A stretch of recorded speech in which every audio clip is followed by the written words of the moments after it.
Bonjour et bienvenue sur Vivre SVT, la chaîne pour vous informer sur les sciences de la vie et de la Terre. Aujourd'hui, nous allons parler de la photosynthèse qui est au programme d'enseignement scientifique en première générale. Premièrement, la photosynthèse, c'est quoi? La photosynthèse est un processus chimique qui permet à une plante de transformer le dioxyde de carbone, l'eau et l'énergie lumineuse en glucose une fois rassemblés. C'est grâce à un pigment vert, la chlorophylle, qui est présente dans les chloroplastes, ces organites assurant la photosynthèse, que cette réaction est possible. Le dioxyde de carbone est capturé de l'air et l'eau est absorbée par les racines de la plante. Voici l'équation simplifiée de la photosynthèse.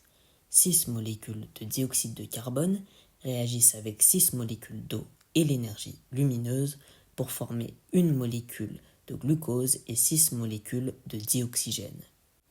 Le glucose est une source d'énergie pour la plante, c'est un carburant pour elle.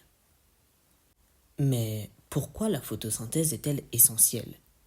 Elle est très importante puisque, premièrement, elle permet la production d'oxygène que tous les êtres vivants, sauf certaines bactéries, respirent. Ensuite, elle absorbe le CO2, ce qui aide à réguler le climat. Et enfin, elle est à la base de la chaîne alimentaire.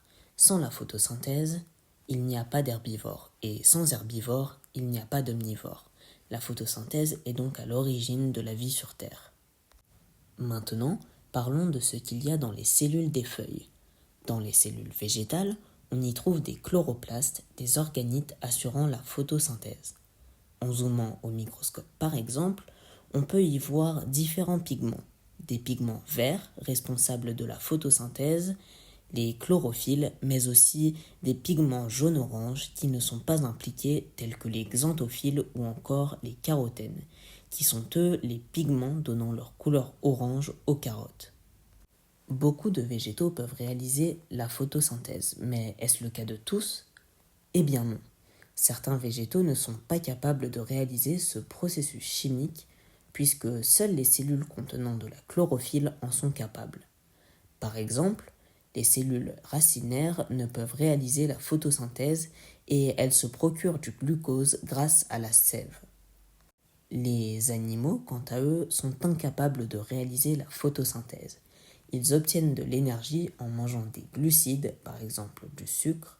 Ils mangent aussi des lipides qui peuvent être consommés en mangeant du gras.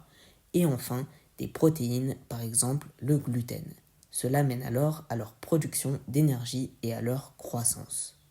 Pour conclure, la photosynthèse est un processus chimique réalisé par les végétaux de couleur verte grâce au chlorophylle. Elle consiste à absorber le dioxyde de carbone, l'eau et l'énergie lumineuse afin de produire du glucose. Ce glucose est une source d'énergie pour ces végétaux. La photosynthèse permet donc la vie sur Terre, puisque sans photosynthèse, il n'y a pas d'herbivores et sans herbivores, il n'y a pas d'omnivores. Petit rappel, les animaux ne peuvent pas réaliser la photosynthèse. Enfin, la couleur verte des végétaux capables de réaliser la photosynthèse est due à la couleur des chlorophylles présents dans les chloroplastes. La photosynthèse étant un sujet très vaste fera objet d'une seconde partie. Alors, merci à vous d'avoir visionné cette vidéo et n'hésitez pas à vous abonner pour ne louper aucune information concernant les sciences de la vie et de la Terre.